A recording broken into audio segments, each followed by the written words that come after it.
তোমরা অনেকেই জানতে চাও আমি কপালের মাঝে কি কি টিপ পরি। নমস্কার সবাইকে, তোমরা সকলে কেমন আছো? আশা করি তোমরা খুব ভালো আছো।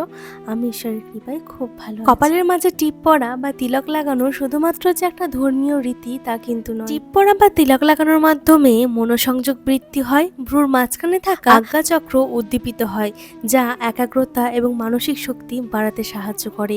ইতিবাচক শক্তি বৃদ্ধি হয়। সবার প্রথমে শ্রীকৃষ্ণের চরণে নিবেদন করা চন্দনের টিপ আমি কপালে চন্দন বা তিলক মাটির প্রলেপ আমাদের পুরো শরীর ঠান্ডা রাখতে সাহায্য করে। এর ফলে মাথা ধরা কম হয় এবং শরীরে স্নায়ুতন্ত্র শক্ত হয়। প্রত্যেকটা দিনই অষ্টগন্ধা সহযোগে শিব ঠাকুরকে বেলপাতা অর্পণ করার পর শিব পুজো অর্পিত জল বা ফল কখনোই কিন্তু প্রসাদ বা চরণামৃত রূপে গ্রহণ করা যায় না। নিবেদিত জল মাথায়, চোখে এবং আমি যে ত্রিশূলের লকেটটা পরে থাকি সেটাতে লাগি এবং তারপরে লাগাই শিব ঠাকুরকে অর্পিত সেই অষ্টগন্ধা এবং তার উপরে দিলাম মা তারা চরণ স্পর্শ করা সিঁদুর। চেষ্টা করি সারাটা দিন কপালে রাখার, প্রচুর পজিটিভিটি আসে এবং শক্তিও বাড়ায়। এই তিলক যেন আমার কাছে একটা রক্ষা কবচ।